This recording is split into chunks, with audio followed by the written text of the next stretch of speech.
Hey, how you doing, everybody? Dave Fennoy here. Another Ask Dave Fennoy Anything on this Cinco de Mayo, and a happy Cinco de Mayo to you. I hope while you're watching this, you're having your margarita or tequila or maybe just a glass of water. That'll work too. Anyway, I've got a great guest today. We're going to talk to him in just a minute. Little housekeeping, as they always say. These Ask Dave Fennoy Anythings live on YouTube at my YouTube channel, Dave Fennoy Voiceover Training.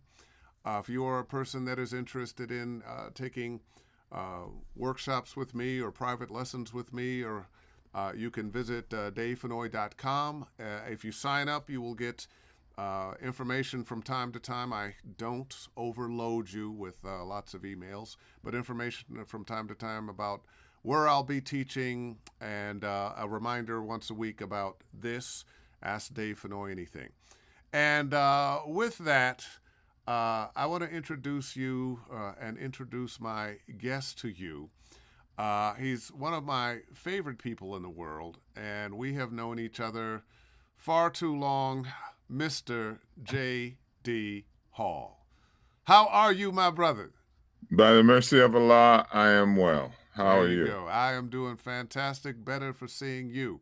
Now, I have a long list of people that I want to bring on to ask Dave Fennoy anything. And you were on that list, but I was okay. I'll get to JD at some point. But just the other day, I got a call to do some looping work, and I went to the studio, and lo and behold, here is my friend of years. Uh, I don't want to say how many decades we have known each other. And there you were, just made my day to see you, brightened it up. And your son was the director of the voice actors for that. I love that. That was fantastic. And the last time I saw him, well, he was just a Yeah, boy.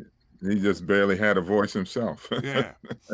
Yeah. Now, if you are those of you who are listening are going, well, that voice sounds familiar. Well, it just oughta.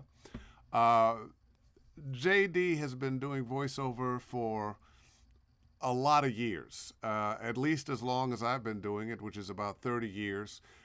We did some gigs up in San Francisco together with Carol Williams Advertising, even before I moved to Los Angeles. That was in the 80s sometimes, and we used to run into each other in the 90s at various studios and whatnot. But what you may know him for, the thing, and I promise you, if you have grown up in America, you have heard this man's voice. But he is the narrator on one of my all time favorite movies. You know how you get those little notes? Well, what are your top 10 movies? What are your top 5 movies? This, since I saw it the first time, has never moved out. Other movies have come and gone. But Undercover Brother has stayed on my top 5 or top 10 list. And J.D. Hall, your narration on that was just brilliant. Thank Uh, you. Thank uh, you, Dave. tell me a little bit about that gig. How did you get that gig? What was it like doing it? Did you start hanging out with any of the actors? Well, no, actually, I got that gig because of through doing ADR work, looping. Uh huh. We were the group I work with. We were looping that film, and at some point, the director Malcolm Lee approached me. He liked my voice quality, I guess, and he asked me if I would, be willing to do the narration for it. So I said, sure, why not? And so we had a separate section, he and I, Mm-hmm. where we did the narration. I think it comes in like two or three parts of the movie. The first part, Yeah. the setup with the man, Yeah. and then I know that at the end, where the world becomes a very cool place because of Eddie Griffin's. Um, Well, uh, he saves the world from the man. You know. Yeah, he saves the world from the man, right? I think there's something somewhere in the middle. I can't Yeah. remember what that is though. Yeah, there is something in the middle there, but your voice was so perfect. The read was so perfect. The movie, I remember watching it the first time. Now, how did they ever get this made? But they did, and I know they did an Undercover Brother too, but it just ain't the same. But I've let's never seen that one. I saw a little bit of it, and it was like, no, this ain't it. This Well, ain't the it. sequels are never as good as the original. So, Well, I don't know. How about Godfather 2? it may have been close, but Godfather One, the sequel is always the experience, you Yeah, know, and I mean the original is always the experience, and the sequel is always sort of like well, how does it stack up against the right, experience? right. And the third and fourth ones after that are usually just garbage. So, Well, yes, I remember Aliens. I liked 1 and 2, but 3, eh. yeah, Uh, you know. but anyway, so I was looking at your bio and stumbled across your IMDb page. You have credits up the yin yang, more than altogether 500 movies, television shows. You've done a bunch of commercials, and a lot of looping. And we ended up working together on a looping set. I don't get to do a lot of looping. When I first came to town, I was doing some looping, and then started doing promos for the networks and whatnot, and I just didn't have the time to do it. Well, I don't have a network gig now. I still do promos, but I'm not under contract to anybody. And kind of from out of the blue, last month or so, I've been getting calls to do some looping. So it's kind of been a pleasure, and even more so with you. How did you get into looping? What would you recommend for people who are trying to get into looping? And what is looping all about? Well, basically, I got into looping through a friend. So the best way I can tell you to get into looping is know somebody that's in a group and get them to recommend you. I was working at a theater, a small theater here in Los Angeles, called the Scorpio Repertory Theater. It was called at that time, and they had the city had some program called CETA. I don't know if you remember that or not, where Oh, back in the day, yeah. back in the day they had funds from the government or from the city governments to pay actors to do public service. Like we would go to senior citizens' homes and stuff like that, and do shows, little shows that we put together to some entertainment for them. And I got hired at the Scorpio Repertory for their group that was going out, and I did a play there. I can't remember the name of the play, but there was a friend of the lady who ran the theater. He was in a looping group. The matter of fact, the one I'm in now, and he saw the play, and he thought I had a good voice for looping. And at some point, out of the blue, I mean, we were friends. No, we weren't friends. I didn't know him. Out of the blue, he called me. He had got my number from the lady I worked for, and asked me if I would be interested in doing looping. And at that time, looping was called Walla. Yeah, yeah. Yeah, you do Walla because people would go and Walla Walla Walla Walla Walla Walla Walla. I had done a little bit. I did some stuff on civil rights film called "Roll of Thunder." Hear My Cry or something like that. That's And so I one that said, somehow I missed. "Yeah, well, a guy named pretty big producer at that time, Abby something Phillips, I think his name was Abby Lincoln, Abby something." Mm-hmm. So I'd done some stuff like that basically through through a casting agent that I knew, Carol Jones. I don't know if you remember her or not. Oh, yeah, She's passed on now, yeah. but she got me that gig. So I said, yeah, and my wife was pregnant at the time, so I was looking for a way to pay for my baby, and he he uh, he told me about it and how it was done, and then I think the first job I did with them was DC Cab, Oh which boy. was Oh boy. in like 1980 or '81 or something like that. And I mean, it kind of fit in, with my abilities, and I found it easy to do, and that the money was good, and you get residuals, and so hey, I've been doing it since '81 on a regular basis.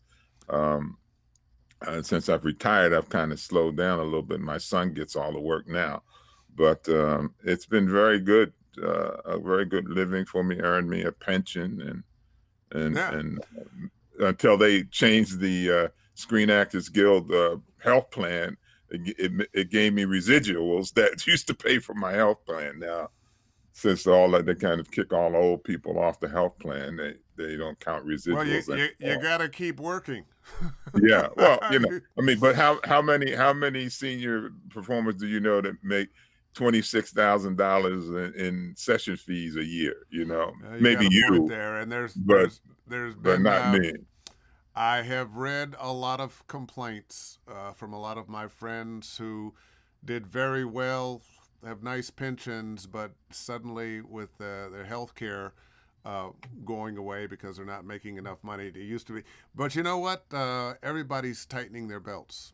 Everybody's Yeah, tightening their yeah. belts. It But you seems, know what? but it, go I don't ahead. want to go down that rabbit hole. I do want to stick here a little bit on looping and what it takes.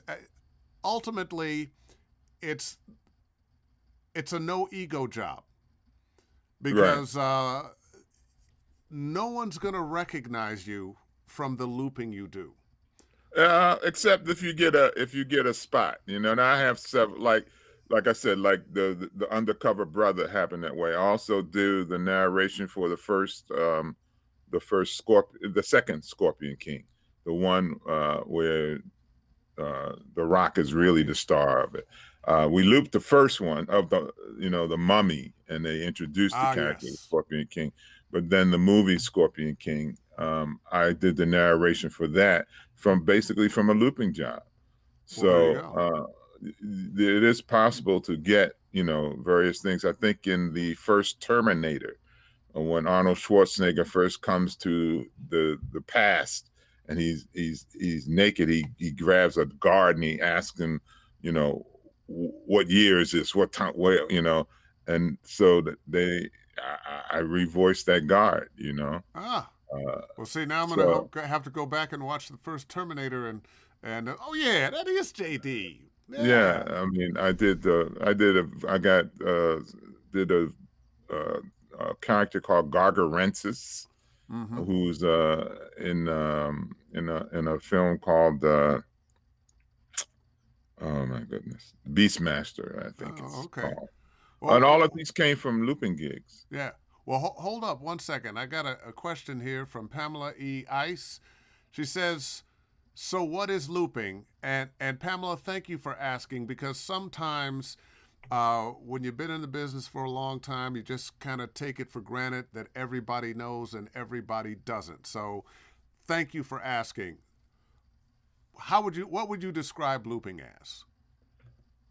Looping is the background sounds that you see in a film. The Say the scene is of Pamela, you and Dave, and you're in a restaurant, and there are other people in the restaurants. Well, in the film industry, those people are extras, and they don't speak, because if they speak, then you have to upgrade them to SAG wages. They become actors then, not extras. So they hire 10, 15 actors, male and female, to come in and do all of the ambient sounds around that particular scene that you and Dave are doing. So we're the customers at the other table. And basically, it takes improvisational skills, because there's no script usually for you. You have to make up your own dialogue, and be able to keep it going.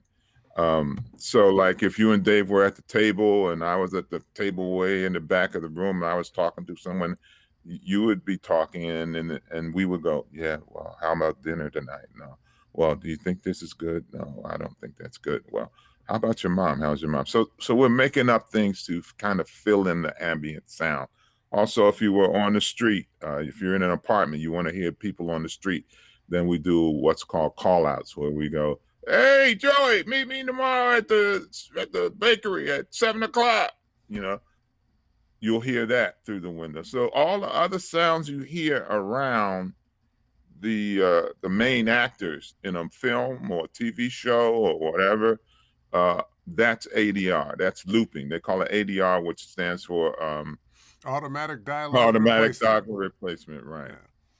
Yeah, So and ADR actually runs a bigger gamut because I know when we're doing animation, sometimes they have to replace a line that you did, it got changed or something, and you're doing ADR where you're by yourself and you're looking at the screen and you hear the beeps, beep, beep, beep, and on the fourth beep, you're putting in that line that they're putting in. Uh, Looping ADR under the same umbrella, but I always think of them as slightly different. We're not getting the beeps when you're with that group, although you may be the person that says, "Oh, we need somebody to say that."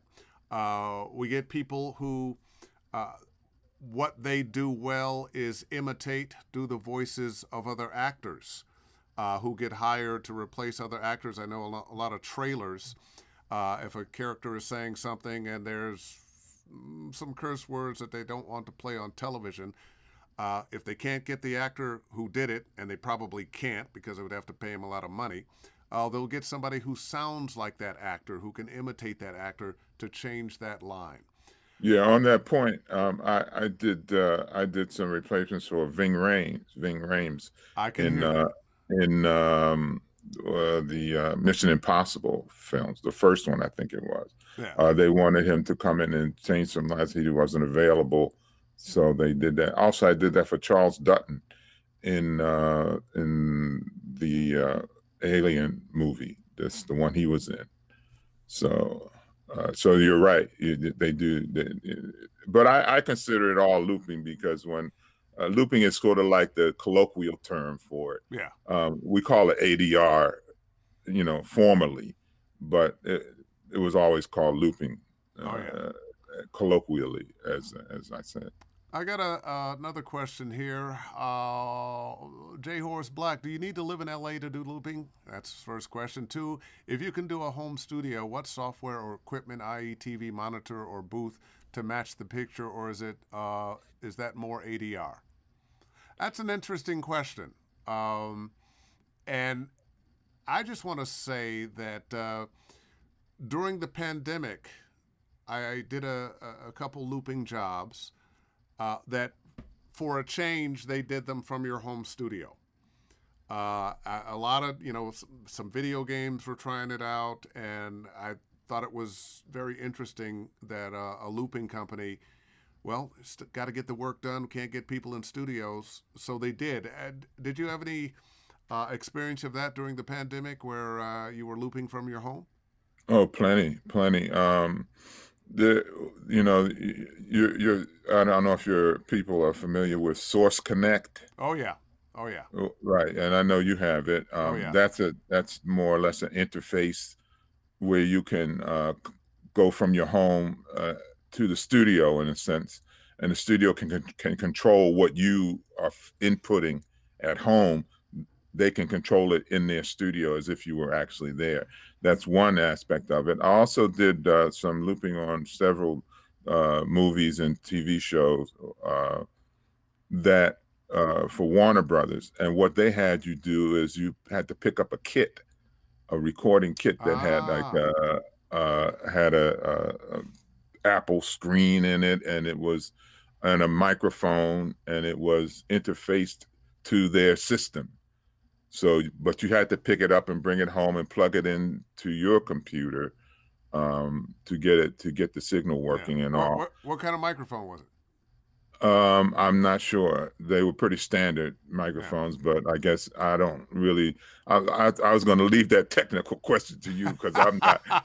If you saw the microphone I use, you would say, "How is he getting any work at all?" Oh, okay. Well, Um, what kind of microphone you got? uh, let's say the company is now extinct.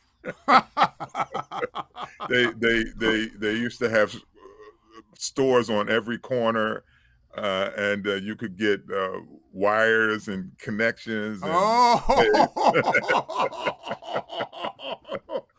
oh, RS. yes, We'll and I just bought we'll just leave it at yeah, and Jay. I bought this on sale, the clearance sale when they were going out of business. So, You are a uh, thrifty fellow. well, I also have I have a little better mic. I have a what's called a Blue Snowball, and that's by JD, I don't even know. I'm gonna Go bring ahead. you. I'm gonna bring you a microphone. Oh. It hurts my heart that you're using that snowball. I tell people all the time, Blue makes some great microphones, but the snowball ain't one of them. Oh, Radio Shack. Woo. Anyway, so well, let's talk a little bit more about your studio. Because when I asked you about it before we went on, you said, "Well, yeah, I've got a studio, such as it is." So, what's your interface? Um, actually, just through my computer, basically. I use Audacity, Okay. and as I say, primarily I do auditions on here. Yeah. I think I mentioned to you I've had a Source Connect for over a year now, and I've never used it. So um, that's most of the work that I was doing was either through that kit that you'd have to pick up from Warner Brothers and return, or uh, the first couple of looping jobs I did with this mic from home. They would send you a link, and then or actually what you do is you would record, and you'd have to keep track of the tracks Oh boy. and save them, and then you had to put them in a Dropbox and send it to the sound editor. Now, did you So get you any feedback about the quality of your recording because of that Radio Shack microphone? No, I've never gotten any. I've never gotten anybody say, "Well, you got a crummy mic." you know. And my son has one of those $1,500.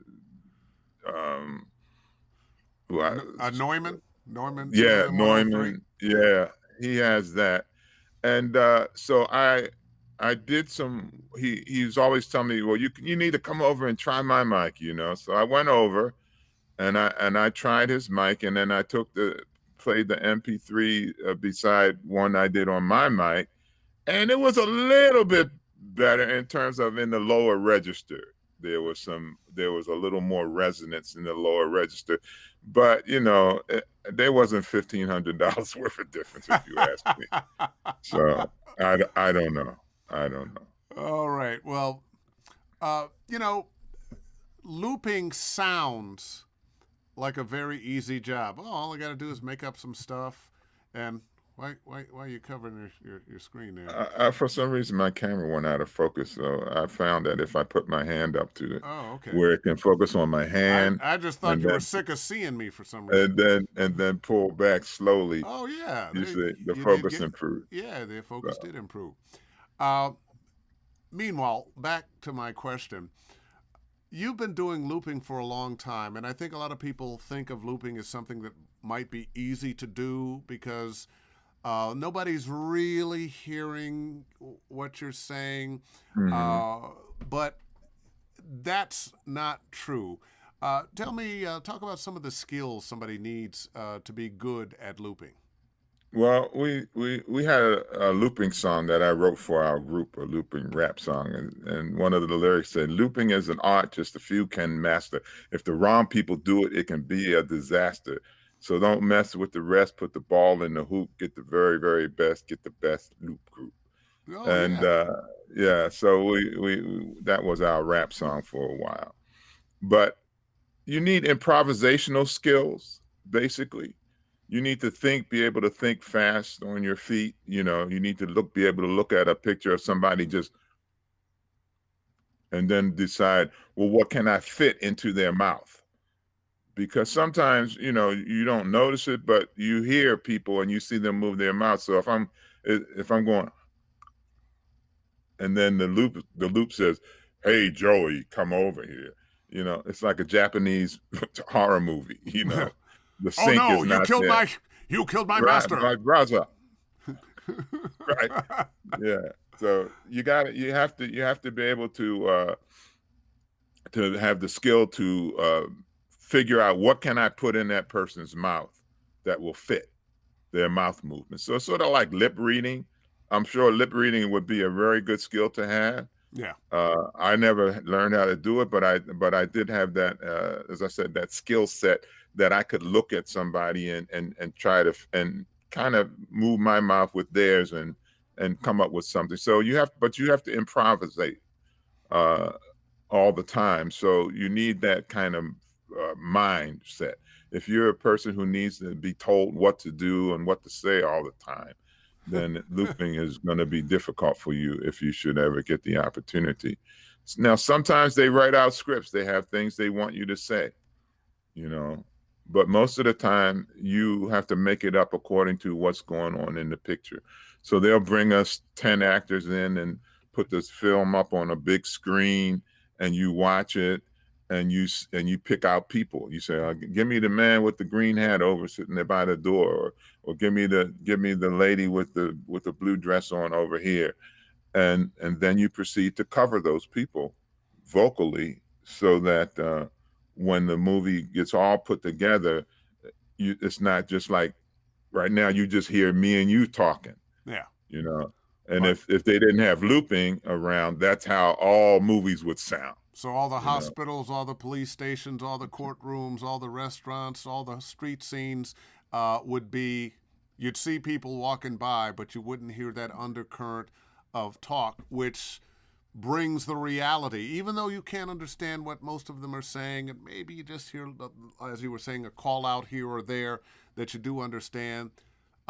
It's not that you're really listening to it, but it makes the atmosphere realistic. Yeah. I call it like ambient sound. I mean, Ambient if sound. next time you go to a restaurant, listen to the people around you, and hear them, and then you'll know what looping is. That in a large degree, that's what looping is. But it's basically adding voices to a scene. Yeah. I got a question here from Michael Glover. I'm so happy to see people my age. Oh, I should have pre-read this. My age and older kicking butt in VO. Go ahead, Mr. J.D. Hall. I'm so proud of your talents and perseverance. Excellent guest, Dave. Yes, he is an excellent guest. Thank you, Michael. Thank you so much. Well, one of the things I have learned about looping over the years is you really do have to do your homework. And Yes. Tell us about the kind of homework you have to do for the various looping jobs. Well, say you're doing a movie about Germany in 1933. Um, Usually you don't have to speak German, but sometimes you do. They will bring German-speaking people in to do what they want. Uh, but if it's going to be basically in English, you still have to learn what was the sayings of that particular time, because you wouldn't be saying, "Hey, my brother, right on," in 1933 Germany. So you would have to find out what were the expressions of that time, how much things cost. You walk if there's a scene in a store and you want to buy a Wiener Schnitzel or whatever, you'd have to know what the price is, and is it in what the monetary term is for that particular coin or dollar or whatever. Those type of things you have to learn. If it's about a doctor in a hospital, you have to know what medical terms you have to look up. What you would hear in a hospital. I learned intubation from looping. Oh, So, yeah. All right. doing We doctor need an show. intubation over. He needs to be intubated. Right. Yeah. Right. What's his BP? What, bag him and tag him, those kinds of things. If you're doing a cop show, the same thing. So you have to know terminology of whatever milieu it is that you are operating in for that particular thing. And movies like Life change scenes from place to place. So if it started in Houston and you wind up in Saskatchewan, you got to know Houston What and you what got to know what do Saskatchewan. people sound like in Saskatchewan? Which odd that you should bring that up because my father used to always pretend that's where he was from. He's a Yeah. real, So, oh, so I'm you, from Saskatchewan. But it's in Canada for those who don't know, in central Canada. Uh, what do they sound like there? What do they sound like in yeah, you Houston? got to get that oat, that Oot and a boot. Canadian oat, boat. Yeah. Yeah. As a matter of fact, I did a promo for, there was a show called Northern Exposure about Alaska.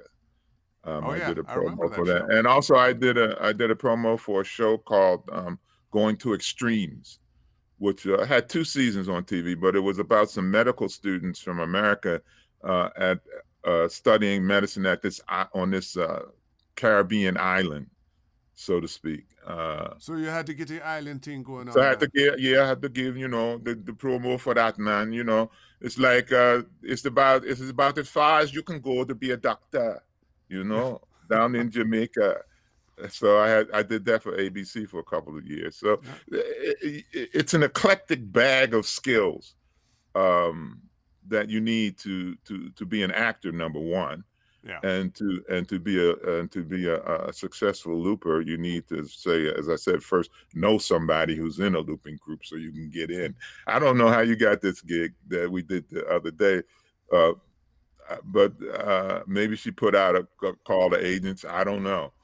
You Uh, know what? I don't. I just my agent just said, "Oh, by the way, we got a looping job for." And actually, over the last couple of months, there've been several. And the first one was before anybody was going to studios, and they wanted a test of my studio, and I think that's one of the reasons is because I've got a broadcast worthy studio. Um, but they wanted a test. I'm sure somebody told them, "Oh yeah, well Dave Fennoy's got a great studio, and he fits the bill of what you're looking for this." And but they had people. It was a group, and we were all on Zoom with the sound turned down, and then on Source Connect, and doing things from individual studios, kind of like the first half of the other day went for us. mhm. And I'm not going to mention the name of the movie, but it's a Western. And to get us all together, they got a studio that had a number of rooms and then some large rooms which could be divided so that the actors were not sharing the same space. And we're all looking at a Zoom camera of each of us.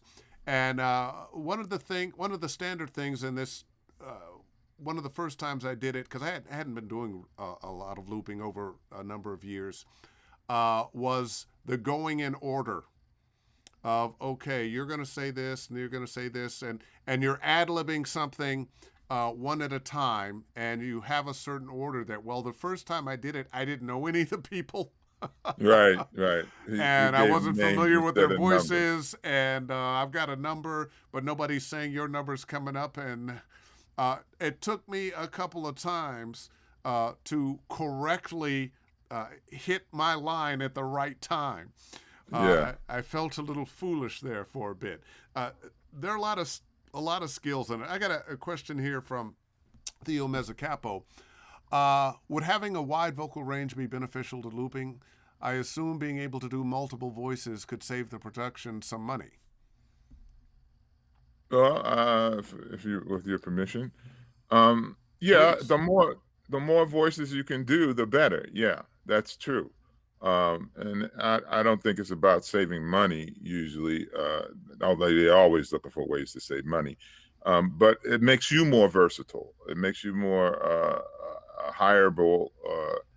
Like now, myself, I can do multiple voices, but there's very little that I can do to change the register of my voice. And people know my voice all the time. I had a friend of mine tell me he was in North Carolina at his parents' house, and I did an episode of Fresh Prince of Bel Air where I played a pool shark. and I won Uncle Phil's Mercedes from Will. Uh, It's a very, very popular episode. It's called Bank Shots, if anybody wants to look it up on video Okay. on YouTube. And he said he came in and his parents were watching the show and he heard my voice. And he came and he said, I know that guy. That's my friend, JD. And just from my voice, I have two other friends that tell me that I have some voiceover work at the National Civil Rights Museum in Memphis at the Lorraine Hotel. I've never been there, but two friends that don't know each other independently told me they heard my voice there. And I do remember I did some type of civil rights thing. So the variety of different accents and stuff that I can do is helpful. I can do African, I can do various other things. I can change my voice slightly, but the register is still going to be there, the resonance. So if you're an impressionist and can do different things with your voice, that's a plus. Yes, of course. Let's talk about your voice, because you do have one of the most distinctive voices in the business now. And I would have thought that having such a distinctive voice, it might be a hindrance for doing something like looping, because when you hear your voice, you want to listen to it. That it could be a distraction, but no, you've never had a problem with that. Well, I have actually. I mean, it's never been a problem that stopped me from working, in the sense that I could always pull back a little bit. If you notice, there were several people in the group the other day said, I can't stand in the middle. I'm forbidden to stand in the middle. Well, I'm You're one of those those people. Yeah. I can't stand in the middle because my voice sticks out. And, I got a warning early on that I need to be able to at least modulate it a little bit more, because it's supposed to be an anonymous thing. I'm not the star of the movie. Yeah. So yeah, I've had that issue, but I've learned how to work around it. And I can, change my voice here and there. Well, I noticed when they were looking for the little kid voice, you didn't step up and volunteer. No, I didn't step up for that. Unless I'm going to be alfalfa or somebody, I guess. This was an interesting gig, because it was an all day on Monday, and the first half we were in studio, and the second half we were outside over at Warner Brothers Ranch, and not that I've done a lot of looping, but I've done my share, and but I'd never done looping outside before. I thought the mic setup we're standing back about 10 feet from a mic, and sometimes and it's covered with a windscreen or wind muff. And then there are a couple other mics set up 20, 30 feet back. So we're never right on mic. And one of the things I thought was interesting was the way, we're going to layer people. So you might have 3 or 4 people that are 10 feet away from the mic, and then another few people that are 12, 14 feet away from the mic, and a few other people 20 feet away. And we're doing call outs, and we're doing group talking. And then we're having people move around. We did these here. Now we're going to move over here for this group chatter, so it sounds different. Tell me about that. You've done it for years? Is this something you've always done? No, this is a fairly new thing. Actually, I've only done outside stuff maybe I'm thinking 3 times. Once with the Ava DuVernay film about Martin Luther King. I think it was called King, I guess. That was the first time we went outside. We went to a reservoir, an old reservoir over in on La Brea. It was a Kenny Hahn Park. There's like a big depression there that used to be a reservoir. So we were down in the bottom of that. It's all grass covered and stuff now. And that was the first outside job I did. They wanted that ambiance, so to speak. Yeah. The other one I did was recently. There's a TV series coming up. I'm not going to name it because I don't remember if I had to sign a Sign that NDA or non-disclosure not. or not. So, I just but at don't any say the rate, names of anything, whether I signed it or right, not anymore. right. There you go. So this was the last episode of that series. We did half at home, and then we went to Universal Studios, the amusement park, Mm-hmm. and we went outside and they had mics all around. They had a sound person there that would walk around and do different, come up with a portable mic and so forth. So I don't know what the benefit of them are, but they seem to be doing it. And the one we did the other day, that was the third one that Okay. I had done. But that's something fairly new, because usually when we were going to the studios, because looping, every studio had an ADR stage, and the ADR operator could give you that outdoor ambience in terms of distances and so forth, just from his, the way he mic'd you and the way how far you stood back from the mic and so forth. So as you could see the other day when we were doing that, when you work outside, you have a lot of problems. We had to wait for airplanes And and trucks, trucks backing up, and motorcycles going by. Yeah, right. it was I like think it being was crows a crow. cawing. Yeah, and then of course half of the crew of actors started imitating the crows, Right. including yours truly. What was wrong with us? I don't know. Hey, listen, I got a note here from Victor Singleton. By the way, Victor, hello back to you. I was at a restaurant over this last weekend with my wife and another couple, and somebody knew Victor Singleton and was talking to him, and they saw a video that someone did, and Victor, oh yeah, tell Dave Fennoy I said hello. I was like, whoa, who knows I'm here? But Victor Singleton said, when did you discover your signature voice? Is that for you or me? That's for you. Oh, okay. To tell you the truth, I never thought my voice was anything special. The Mm-hmm. first person to ever say anything about my voice was this girl that sat next to me in high school. And she said, "Oh, you have a wonderful voice." And I said, I thought she was, just trying to hit on me. Well, was she? Well, maybe, I don't know. Nothing came of it. Let's put Oh. it like that. But that's the first person that ever mentioned anything about my voice. And I didn't get into acting till I was like 27. Yeah. And I went to Los Angeles City College to study theater. You And know, it was, go ahead. no. Go ahead. Finish. And it was there that the people, and when we were taking vocal training and so forth, that my teachers started to talk to me about resonance, telling me that I had a really great instrument and so forth. So it kind of fell on me in that sense. I never really developed it to any particular point. I never really took any voiceover classes or instruction from anyone other than at school. And I would just go out and read for things. Let me ask you, Dave, before I forget, did you do Blade the Vampire Hunter on Spiderman? No. Okay, because I did.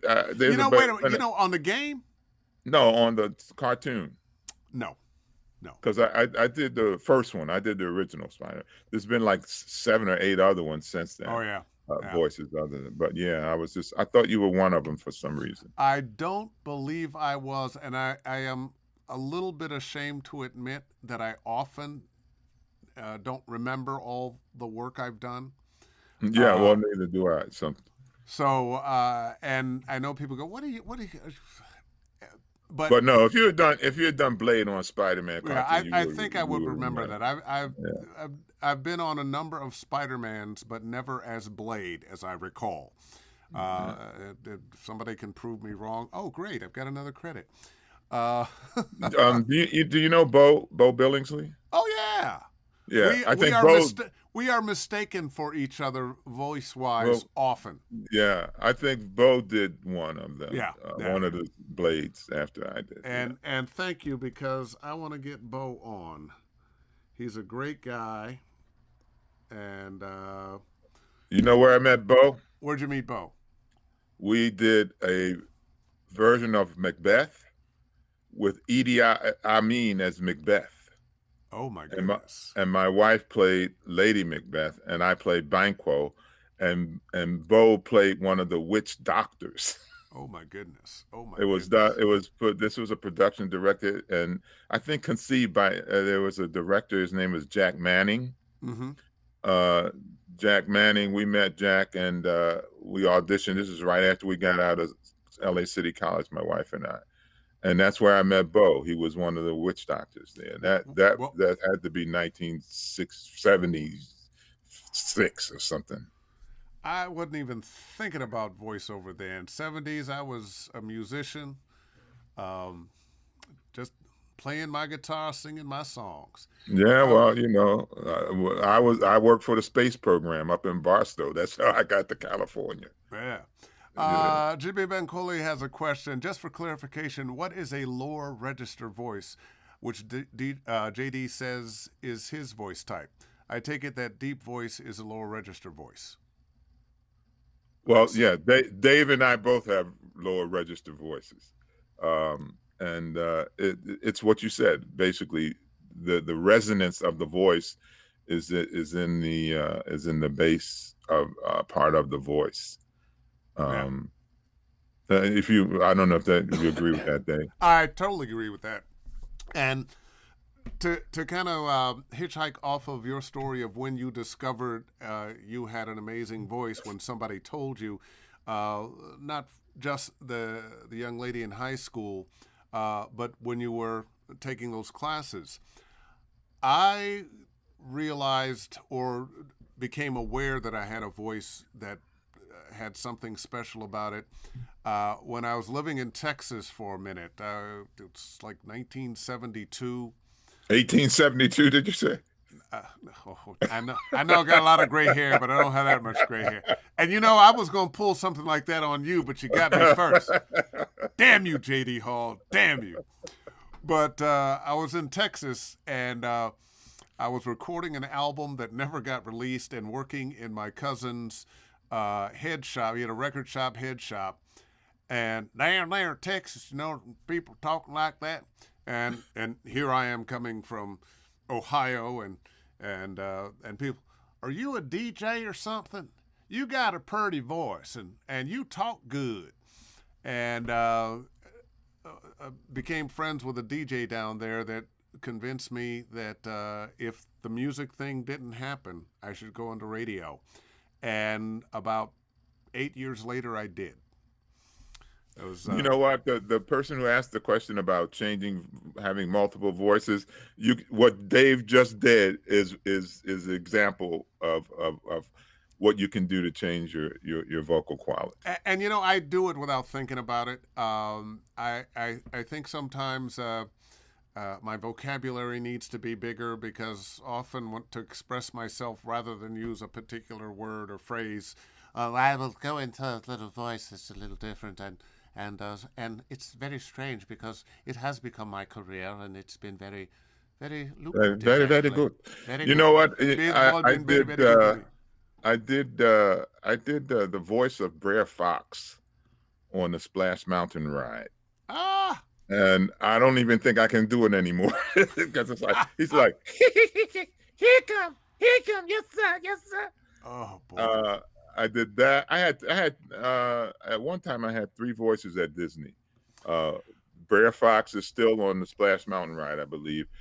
There's the Lincoln show at the beginning of the park, I think it is. I did Frederick Douglass on that one, and then I for about 8 years I narrated the Hall of Presidents at Disney World in Florida. And let me tell you this, I feel very honored to have done that, because I replaced Maya Angelou. Oh boy. And I was replaced by Morgan Freeman. So there's little me in the middle of Maya Angelou. Hey, well, you know what? You actually have a voice that I think is that iconic. I've had a few gigs that I've done at various theme parks. Uh, the most fun one for me was the only one I heard myself. I used to have some stuff going at Universal as you were walking through it, tell you about this, that, and the other. And one day I was there with some friends who were walking through, and I had forgotten about the gig. And whoa, that's me. Well, when did that happen? I had and I'm sure, and I know you felt this doing all the promo work and stuff you've done. Excuse me, but I did a spot for Sony, Mm-hmm. a voiceover for Sony, and the first time I heard it outside of having my own copy of it, my wife and I were in the movie theater, and they showed the commercial on the screen, and there I was in surround sound, uh, about talking about this. Well, it was about all Sony products actually, but it was a great commercial, and it really was kind of puffed my chest up to be in the movie. I'm in the movie theaters all So across. you want to tell all the people, oh, that's me. That's me. That's me. That's me. Oh, Yeah. so do you ever think about retiring? I am retired. Well, no, because I was working with you just the other day on the set. That's not retiring. You were working hard. Well, retirement means you're no longer looking for jobs. With a job come along, you become what is it? You become a parasite, a viper. You stand an ambush hunter. Okay. I'm basically I consider myself retired in the sense that I get a pension from Screen Actors Guild. Yeah. And and I'm not actively going out there killing myself or wondering why I didn't get this one or why he got that one and I didn't get up for that one and all of that. So I've retired all of that stuff. Well, it's interesting. I haven't retired yet, but I have a lot of the same feeling. I still want to book everything that I auditioned for, but there's no, oh gee, I got to get this job. Oh, I want to do this. Oh, how come that didn't come my way? I have learned that you're going to have ups and downs in this business, but if you keep stepping up to the plate and turning in great auditions, you are going to get your share. Yeah, well, that's what when I say. I mean, I want to get everything I auditioned for. Yeah, but I understand that I'm not. Yeah. Yeah. There was a time I didn't understand that I'm not Yes. supposed to get everything How I come I didn't auditioned book for. everything? Right. Yeah. So, and I've learned too through my Islam, because I'm a Muslim imam also, that what's for you is not going to miss you, and what's not for you is not going to. You can't catch it. Well, that translates into Christian and Buddhist and all the other great religions Isms. of the world, the Yeah. other isms. And I think more of us need to have that understanding that, A, not everything is for you, and that which is for you will be there. Right, because it's yours. It belongs to you. Yeah. There's a saying that that if you don't go looking for it, it has to come looking for you. Yeah. Yeah. Because it belongs to you. Yeah. And so that's given me great peace of mind, and I can't lie, but the fact that I have a pension helps a lot too. Yeah. Let's see. J. Horace Black is back. Knowing what you know now. I think he meant if. If you started as a new talent seeking to be successful at VO, what training would you recommend knowing what you know now? And that's for you. I'm gonna defer to you because you're a teacher. I don't teach. What you would teach your students to, what you would advise them to do in terms of training? Well, first of all, for voiceover, I would say stop listening to your voice and be a good actor. What you're trying to reveal are the thoughts, feelings of a character, and that's across the board. You get to play a wider range of characters on movies, televisions, and video games and cartoons, and perhaps you do. Now, cartoons, you have a fairly good variety too. But be an actor. Be an actor. Tell the story from your heart. They're all stories. They're all conversations. Imagine that person that you're talking to, and imagine how they are responding, and respond to that. Stop worrying so much about the words and your voice and perfection of enunciation and so forth. We've gotten to a world now where we want to hear from people that we trust, and that's usually just the guy or gal next door. So stop trying to Yeah. perfect your read and perfect your acting. We were talking about that a little bit the other day when we remember the difference of how we were initially trained to give energy and this type of thing, and nowadays it's a different type of energy for the read, which fits more into what you were just saying. Yeah, if you're enunciating too much and too loud, nobody wants to hear that now. We are underplaying our reads. They have to sound real, but it's underplayed. I was going to say, I still make a fair amount of money doing hard sell and doing that kind of thing, but it's always less and less and less and less. Yeah, my template for voiceover was actually from the 50s and 60s with the craft theater. Yes, you must use craft. That kind of guy. Yeah. Always popped up in my head, when I had a read. I've been fortunate though. I got the first gig I ever auditioned for. I think it was for some Blue Cross or Blue Shield or something, and the line was, "Maybe my cholesterol's too high." That was it. It was a radio spot, and I got it. So I've been spoiled in that way. Well, I've been really fortunate, and lately I'm doing a lot of character work in commercials, which I never thought that's what I'd be doing. Unfortunately, I get to do a little bit of everything, but that was something that I never really looked at. And I think from being in animation and video games, it freed me up to play real characters, guy next door, dad, grandpa, boss, plumber, whatever.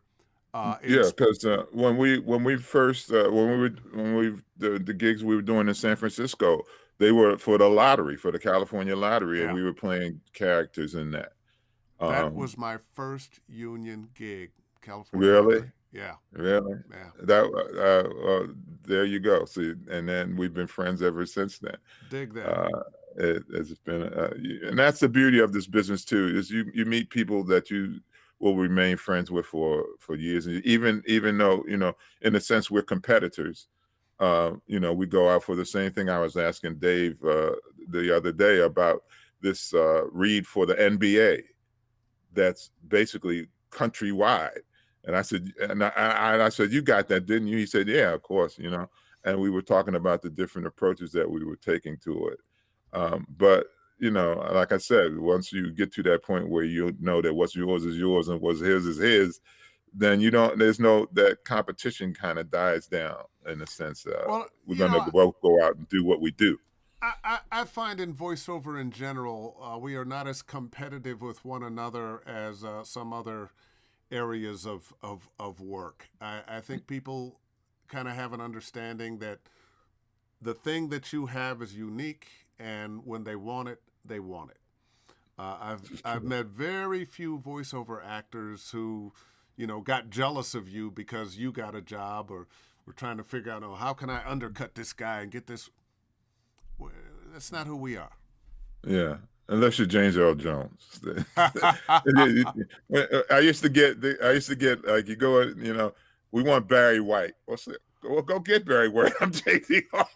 Oh, we steal those. Morgan Freeman. I want a Morgan Freeman read. I want a James Earl Jones read. When I first came to town, they sold me as a young James Earl Jones. There you go. Luke, you are my son. That was one of my first gigs for Disney. They Yeah. gave me a coffee pot, put it under my chin, and it got the echo there. Luke, you are my son. Welcome to the Disney Channel. There you Anyway. go. Now you know the secrets. Get a coffee pot. Yeah, Keep a coffee pot. keep a coffee pot there. Well, listen, my friend, so good to see you. So good to be able to talk to you about this. One of the best things about doing Ask Dave Fennoy Anything is getting to chit-chat with people you've known for years about their careers that we would never have just when we get together and break bread. I get to ask you things and find out things about you and your career that I wouldn't know, because ordinarily that wouldn't be the conversation.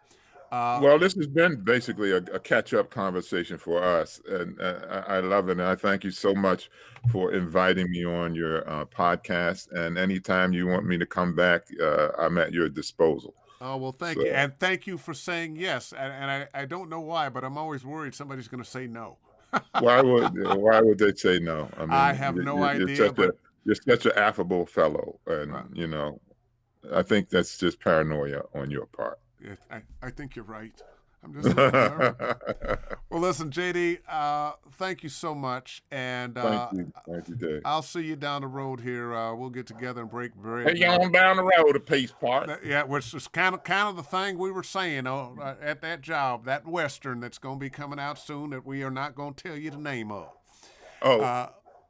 Did some looping on Black Panther as well. There you go. Great.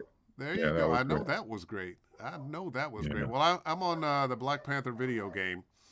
So, see, we both got on Black Panther. Wakanda forever, baby. Wakanda forever. All right, I'll let you go. Thank you so much. And I want to thank everybody for stopping by and tuning in. Remember, this and all the other Ask Dave Fennoy Anything live at Dave Fennoy Voiceover Training on YouTube. Interested in voiceover coaching, hit me up at davefennoy.com. You just click on the Study VO tab and book yourself. In the meantime, go book something. All the best, everybody. Bye-bye.